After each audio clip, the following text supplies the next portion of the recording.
Hi everyone, and welcome to another video.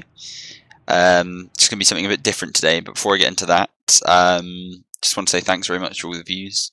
Last time I checked was on 111, so epic thumbs up time. Do a little shuffle. Yeah. Awesome.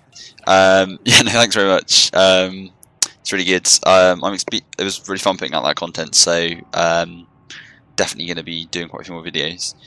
I was going to do something different to GW2 today, and I definitely will in the very near future. It's just that I'm still getting to learn editing and everything like that, so I thought I'd stick with this for now because I can do shorter things and requires less editing and all that. So I hope that's okay with everyone.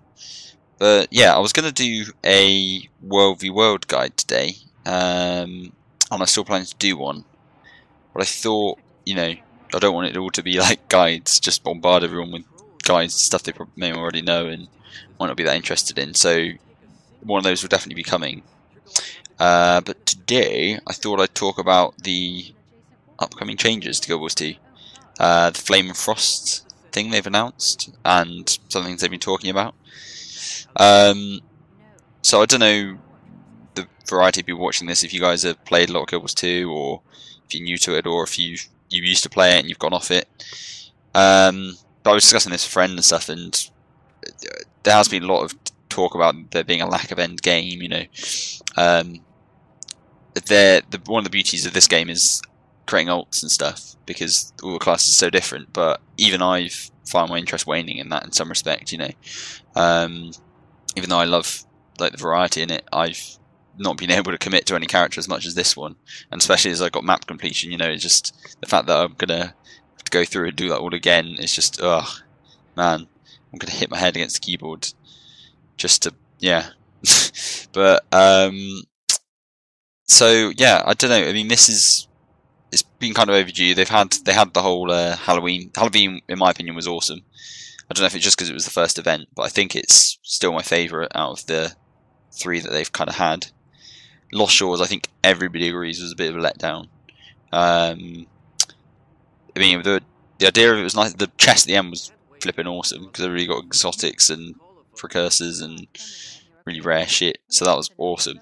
But doing the fight to build up to it, I was running on a worse computer back then, and I know this one's not even amazing, but it was just ridiculous. I couldn't see what was going on. I had no idea what was going on. So eventually did it. I think they learned a lot from that. Winterstay was pretty fun. They changed it so it was a bit easier than Halloween for everybody to do everything, which I can understand kind of why, but it kind of felt like not so exclusive in that respect then if you got like the title. Whereas to get the Halloween one, I know I had to carve a load of pumpkins, and actually that got a separate title, but it's one of the things, and the jumping puzzle, which I never did, which was insanely difficult. This time around it was a bit better. Well, I don't say better, I'm sorry, I mean easier for the majority of players. So I just wanted to fan of the costumes really and the look of the Winterstay stuff.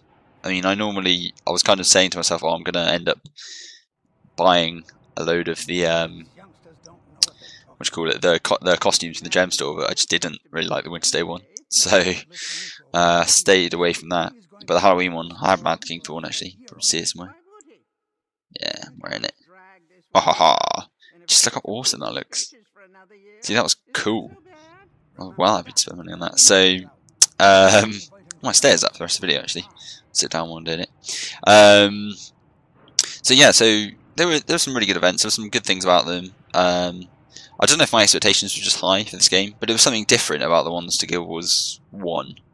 Any of you that have played that will know what I mean, but it was weird because there wasn't as much stuff to do in those ones in a way, but at the same time it felt like there was more. I think the things you did in Guild Wars 1 to really get, like, you would be farming things, or and they don't really have that so much now. So anyway, to the point in this video, because I'm rambling now, the upcoming changes. So I read the blog post, Colin Johansson I think put it up, and we did the video, and then they've recently just brought this Flame and Frost thing, and it looks really good actually. Really excited about the fact that they're going to try and make you go back to other areas, or reward you for going back to other areas, because there's so much. A lot of people will be saying there's so many empty areas to the game now. and I found myself, you know, I'd just go through areas, I'd level up with this character, and then I haven't been back to them since, and I will when I level my other characters, but even then it's just going to be a whistle-stop tour, and I'll just go through, and this game is so, I mean, just look at this area now, like, it looks amazing. But it's just, I feel like it's underappreciated a bit. Like, I mean, this could be like an awesome jumping puzzle or something, couldn't it? Like, definitely. I mean, there's probably a lot they're thinking of still bringing in, but they've got so much that they can add. And I'm quite happy that they're, you know, going back to their existing content. A lot of people will be like, well, they should be introducing new areas and stuff to the game, which I definitely see the point in that, but at the same time, I think make the areas they've got, like, populate them a bit more, make people, you know, go back to these awesome looking areas. So that's one thing, and they're tying in achievements to make them more varied, I think. So you can go around these areas, and there's things called laurels you can get, which you'll be able to trade for certain rewards, and you can even get ascended stuff that way, which is kind of cool, because I haven't done the fractals. I'm planning to, but I haven't got around to it.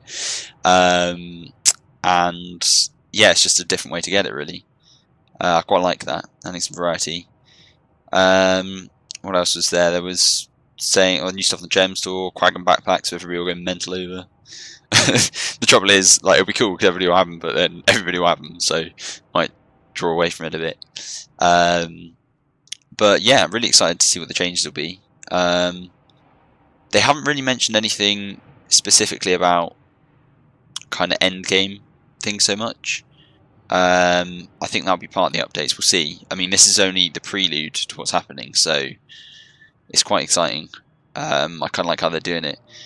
But just hopefully it will go better than Lost Shores. I mean, I think the biggest thing about, I'm going back to Lost Shores now, but I think the biggest thing is just the fact that they've got that zone now, and I haven't been back, and I hear just how empty it is, and there's not really any meta events and things like that. It's just, which is a shame, really, because they've got this whole area that adds onto things. But then again, like, it's good that if they're getting people to go back to areas, maybe we'll go back to there for some real reasons. So yeah, I'm pretty excited. Let me know what you guys think in the comments. I'm just interested to hear what everybody's saying. I mean, some people were saying it's kind of like the deciding point for GW2 in terms of its future. I think that's a bit dramatic, but it's definitely going to decide whether or not it's going to keep its good user base. Because I mean, I know people already that have left the game and stuff, so they need something to bring back those people and keep people. Because there will be people that will just run one character throughout. I mean, I've only really got my main at the moment. I'm planning to do others, but some people will just pretty much want to just have one character, and they want to do as much on that character as possible before they even consider the ult. So yeah, so fingers crossed it'll be really good. It's exciting times. And those are my thoughts on it, really. So I'll probably come up with some more. Know me. Always forget to say something. But yeah, definitely what you guys think, and thank you for watching as always, and I will see you soon for another video. Bye!